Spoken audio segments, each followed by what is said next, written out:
Bom, final de ano está chegando, né? E 2017 acabando, e nós vemos que normalmente esse é um período de se fazer algumas avaliações. Vemos que é tão comum que o Léo comentou disso, o Rafael comentou, e que normalmente é um momento de reflexão em que nós avaliamos as coisas positivas e as coisas negativas que aconteceram durante o ano. Assistimos diversas retrospectivas na televisão, relembramos fatos que aconteceram lá no início do ano, e também é um momento de rever aquela nossa lista clássica, como o Léo comentou, de final de ano, das promessas de final de ano, fazer um regime, passar na faculdade, economizar dinheiro, comprar um carro novo, arrumar um emprego, ou então melhorar o meu salário, ou viajar mais. Tem gente que vai mais longe, né? Eu quero encontrar o amor da minha vida, ou vou escrever um livro, enfim, vou ser feliz. Diversas coisas surgem nessa lista. Mas reparem numa coisa, a grande maioria das pessoas, e até mesmo nós, às vezes fazemos dessa lista uma meta voltada para o eu. Então, nós buscamos essas coisas durante o ano, nos esforçamos, dedicamos nosso tempo, nosso dinheiro, nossa atenção para buscar esses objetivos que, às vezes, nem se concretizam. Tem coisas que a gente até esqueceu que tinha planejado e nem lembrou de correr atrás. Aquilo que nós colocamos como prioridade e aquilo que nós vamos batalhar durante o ano tem que ser algo que, sim, traga uma alegria, traga um contentamento. E que, quando a gente alcance, tenha aquele sentimento de missão cumprida, né? Deu certo. Bom, mais um ano saindo, mais um ano entrando. Então, temos esse tempo de planejar nossa lista, pensar bem, traçar planos para que a gente alcance aquilo que a gente tem planejado. Mas aí eu te pergunto, nessa tua lista, quantos itens, ou quantos planos, quantas metas estão dedicadas para Jesus? Será que muito? Ou pouco? Ou nada?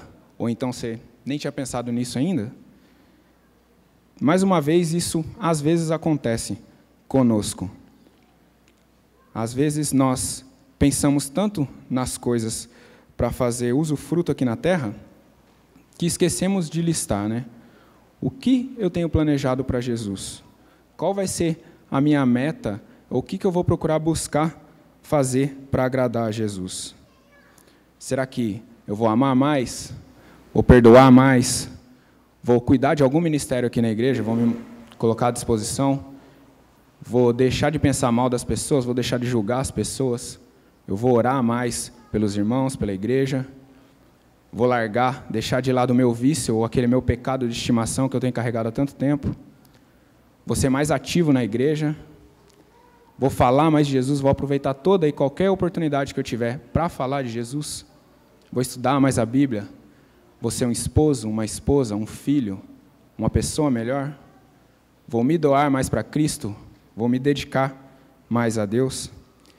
Então, o tema da mensagem, ele pode ser lido como uma pergunta e uma reflexão bem profunda, para cada um olhar para dentro de si e se perguntar, o que eu fiz para Cristo?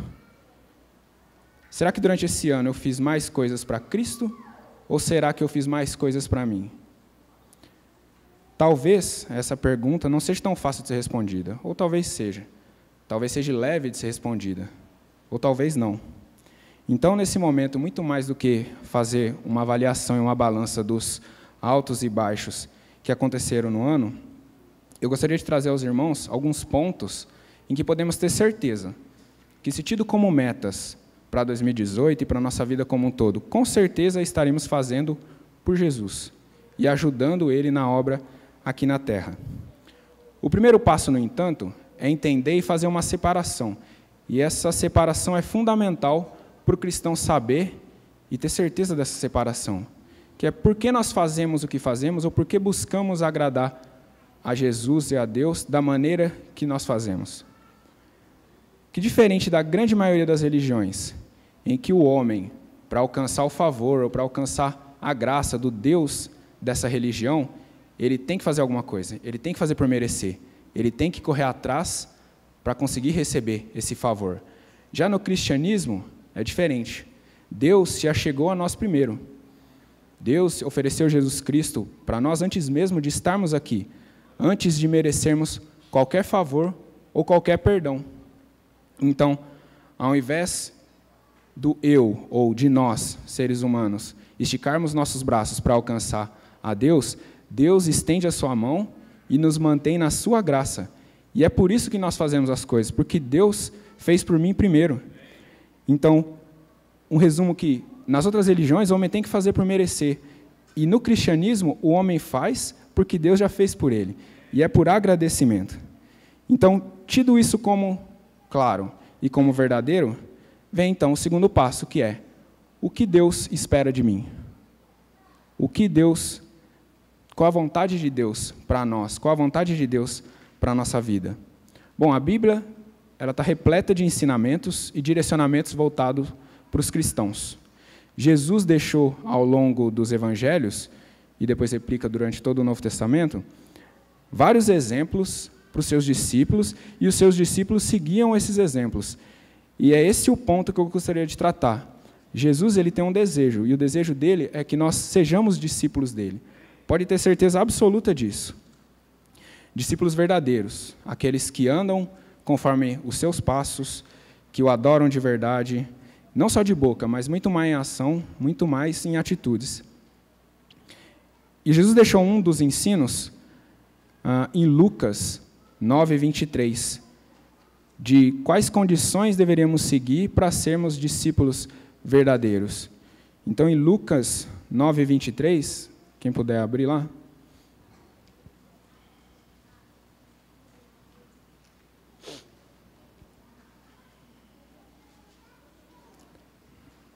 Todo mundo achou? Então vamos ler na tela aqui. Dizia a todos: se alguém quer vir após mim, a si mesmo se negue, dia a dia tome a sua cruz e siga-me. Então nós podemos dividir esse versículo em 3 partes e analisar essas 3 partes. É isso que eu gostaria de tratar conosco aqui hoje.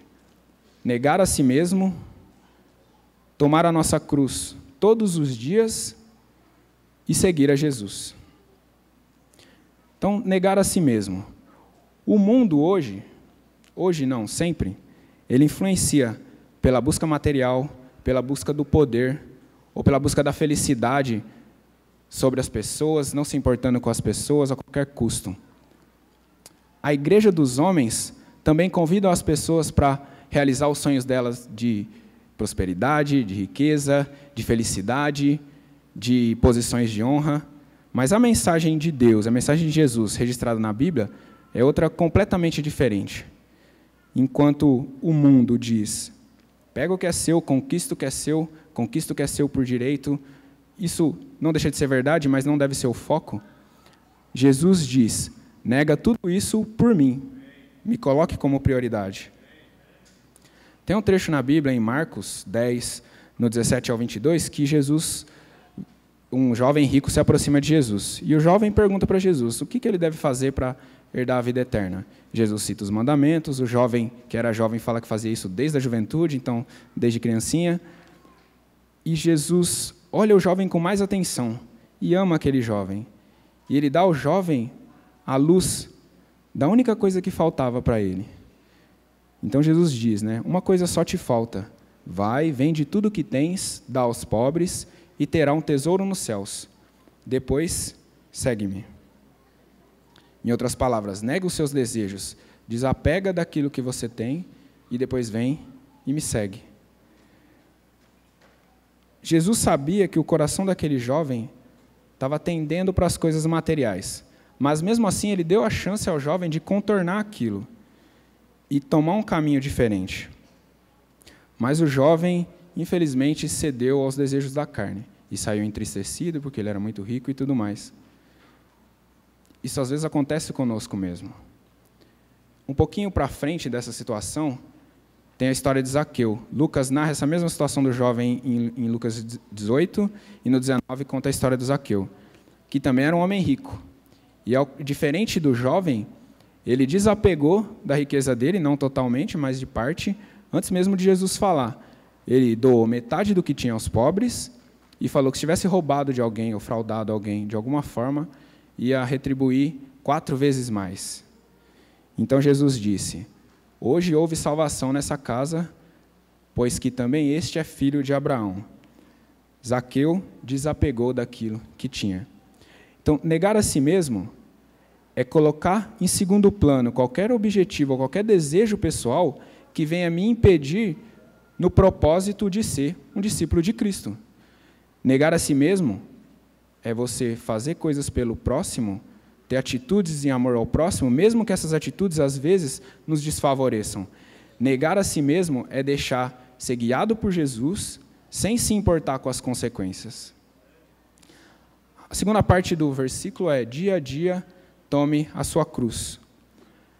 A cruz, para o cristão, ela deve ser muito mais do que o instrumento da morte de Jesus.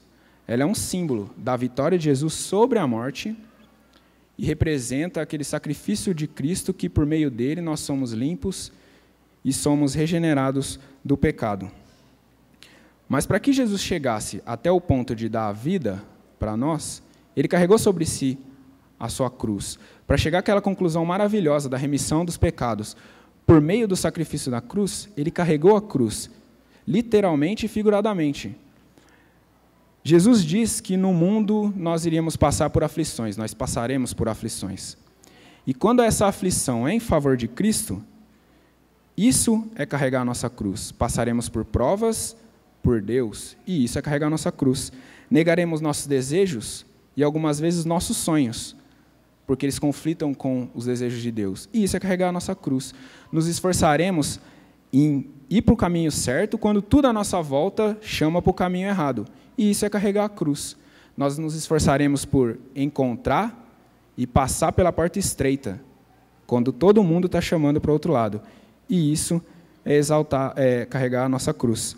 Então, todas as dificuldades que nós travamos durante a nossa peregrinação aqui na Terra, quando se tem o objetivo de exaltar a Deus e nos manter no caminho da salvação, isso é carregar a nossa cruz. E nós carregamos a nossa cruz todos os dias, porque nós devemos priorizar a Deus, sempre. E a terceira parte do verso é: siga-me. Veja que quando Jesus chegava para os primeiros discípulos, ele falou: segue-me. Aí largaram a rede, aí Levi largou a coleteria e passou a seguir a Jesus. E foi isso que eles fizeram, seguiram a Jesus em todos os passos, observando o comportamento de Jesus, aprendendo dos ensinamentos dele, aprendendo dos exemplos, buscando fazer aquilo que Jesus fazia.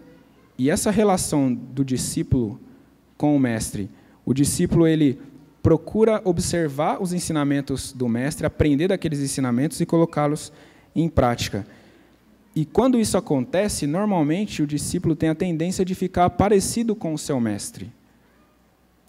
Jesus diz em Lucas 6,40 que o discípulo não está acima do mestre. Todo aquele, porém, que for bem instruído, será como o seu mestre.